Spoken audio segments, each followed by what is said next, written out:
Andaontsika indray an'ity teny ity vetivety. Salamo fa raiky amby dimapolo.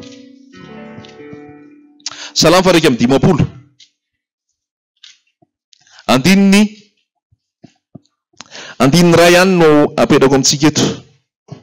Andininy anankiroa. Salamo fa raiky amby dimapolo, andininy fahafolo sy ny fa raiky amby folo. Salamo fa raiky amby dimapolo, andininy fahafolo sy ny fa raiky amby folo.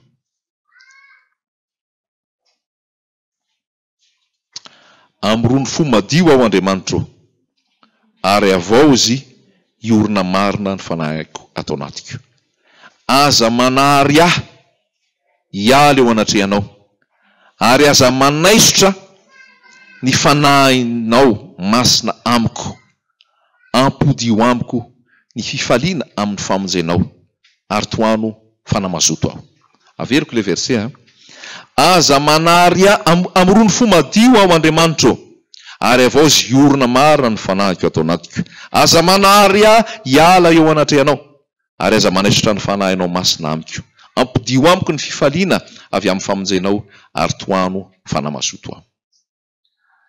Zavatra teny ilaitsika amin'izao vaninandro zao dia ny fanatrehan'i Jesosy. Amen. Inona hoe ny teny ilaitsika? Ny fanatrehan'i Jesosy. Raha vakinao ty salamo raiky amby dimapolo ty dia salamo fifonana nataony Davida rehefa nijangajanga tamin'ny Batseba izy. Niaiky ny fahotana izy, niaiky ny tsy famendrehana izy. Ary hitan'ny Davida hoe tena loza. Zany hoe tsisy fanatrehan'Andriamanitra zany intsony ny fiainana. Tena loza zany hoe tsisy fanatrehan'Andriamanitra zany intsony ny fiainana. Satria Andriamanitra natao hoe fiainana. Ary rehefa le Andriamanitra fiainana no eo, rehefa tsy eo zany izy dia maninona? Tsisy fiainana ianao. Rehefa tsy eo zany izy dia matimaty ianao. Ary rehefa matimaty ianao dia ho faty ianao ny hafarany. Dia napetraka Davida ny vavaka hoe amrony fo madio ao Andriamanitra. Amrony fo madio ao Andriamanitra, ary avao izy iorona marina ny fanahiko atao anatiko. Mba vavaka ho anao, vavaka atsika tsirairay avy zany hoe amrona ny tompo fo madio zany. Fo madio zany tsisy alokaloka, tsisy fialonana, tsisy fankahalana, tsisy fitiavana fahotana, tsisy rancune, tsy famelan-keloka. Ozy Jesosy, ozy Petera mantsy an'i Jesosy, impiry moa manota amiko ny rahalahako ka tokony avelako. Hatramin'ny impito va? Dia ahoana Jesosy? Tsy ataoko hoe hatramin'ny impito, fa ataoko hoe fitopolo impito. Dikan'izay zany mamela foana ianao. Ary raha miteny izy hoe mamela foana ianao, matoa izy miteny izay dia toetran'Andriamanitra io. Ny toetran'Andriamanitra zany izay mamely izay avelan'ny tompo ny elokao. Ka iza moa anao tsy hamela ny eloko ny hafa? Iza moa anao tsy hamindra fo amin'ny hafa? Na manana ny rariny ary ianao, na tena diso be ary le olona.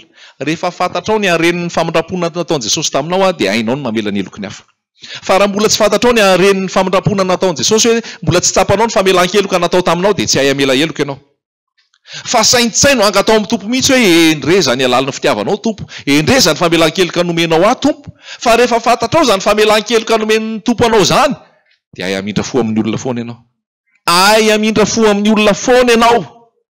Averiko ihany, na ianao ara manana ny rariny, na ianao ara ny tena hoe tsy diso tao anatin'ilay zavatra nisy, dia hainao tahaka an'i Jesosy ianao hoe eny amin'ny hazo fijaliana izy miteny hoe mamela ny elony fa tsy fantan'izay ataony.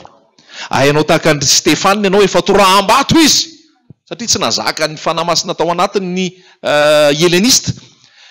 Dia ozy Stefanina hoe mamela ny elony fa tsy fantan'izay ataony. Izay olona manana fo madio ihany ny afaka manao an'izay. Manahoana ny fonao amin'izao fotoana? Manahoana ny toe-ponao amin'izao fotoana? Mbola misy tsy avelanao ve ihany? Mbola misy sarotra aminao ve ny mamela azy? Mbola misy sarotra aminao ve ny mamotsitra?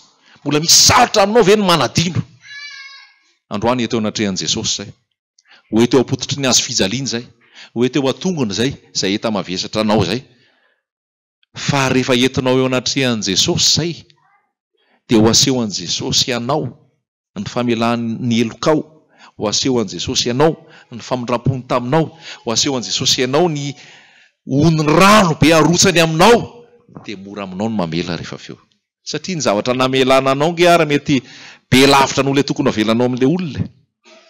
dia hainao ny amela anazy amrony fo madio Andriamanitra avao sy orina marina ny fanahiko atao anatiko fa teneniko tany voalohany hoe sambatra ny madio am-po fa izy no ahitan'Andriamanitra sambatra ny madio am-po fa izy no ahitan'Andriamanitra ary ny manana fo madio tandremo ny fonao mihoatra izay tokony ho tandremanao izy fa avy ao amin'ny avin'ny aina ao amin'ny avin'ny aina ka ny atoroko anao isika tsirairay avy eto dia ny fifandraisanao matotra fifandraisanao tsy tapaka fifandraisanao tena akaiky miaraka amin'i Jesosy tsy hampisy olana amin'ny fonao. Halleloja. Tsy andehananao any amin'ny dokotera ka any amin'ny dokotera ianao fa inona ny olanao olana ara-po fa ny tena dokotera ny fo io dia Jesosy. Halleloja. Dokotera manao izay ho afany ihany. Ny laboratoire mavita manamboatra fanafody ho an'ny farmasia fa ny fanafody tena fanafody dia Jesosy miaona aminao. Tsy fantatro ny mahatonga anahy miresaka an'izany eto fa mino zato isan-jato misy fa misy fo tena hoe mila mamotsitra eto, misy fo tena mila hoe mamela heloka eto, ary misy fo koa eto efa sambatra be hoe tena raha za taloha zany tsy nahay namela heloka, raha za taloha zany tsy nahay nandefitra, raha za taloha zany tsy nahay nanadino raha zavatra rehetrarehetra nataon'olona tamboko zay efa be da be ny dossier any amin'ny tribonaly fa noho ny feonan'i Jesosy, noho ny feonako tamin'i Jesosy tena velako fotsiny ny elony satria navelan'i Jesosy. Halleluja raha ianao zay. Halleluja raha ianao zay. Ary misy an'izay koa ato, misy karazany zany ato hoe misy efa tena namela, misy efa tena navositra, misy efa tena maivana fa misy koa tena mbola mavesatra, misy koa tena mbola ezaka be ho aminy. Eto amin'i Jesosy fotsiny, eto eo amin'i Jesosy fotsiny dia avy tsoro. Mety olona kaiky be anao mihitsy nanafotoana anao, mety olona tena tsy nampozinao mihitsy ny tena nanao tsy nety taminao, mety olona tena hoe tena hoe tsy nieritreretinao mihitsy. Ny Jesosy arangeny ray firenena mihitsy namono azy. Ny Jesosy mpianana zao, mpianana nasaina ny tahambolo zao raha ngany namadika anao. Trésorier tompony vola mihitsy ny tena niodina. Fa iny Jesosy hoe Jesosy koa ka mpamindra fo izy hoe dia tsy halala hoe nanaonao zavatra losolosy io Jodasy io. Fa izay mihitsy vidiny hoe salô mihitsy tia ny vidiko any ehony an'le habe ny famindrapo raha lasena bavy any ehony an'le habe ny famindrapo fa famindrapo ny ilainao ary famindrapo ny ilain'ny olona. Halleluja. Amrony fo madio Andriamanitra avao zy orina marina ny fanahiko atao anatiko mpavavaka ao ataonao zany fa tena fahasambaranao anao zany, fitsaharanao anao zany, fahasalamanao an'ny nofonao mihitsy zany io tsy famelan-keloka sy fananana alahelo amin'olo io miteraka aretiny lasa mihina pilina isan'andro ianao satsy zany lasa miteraka aretina maro, lasa tratratra amin'ny vavony,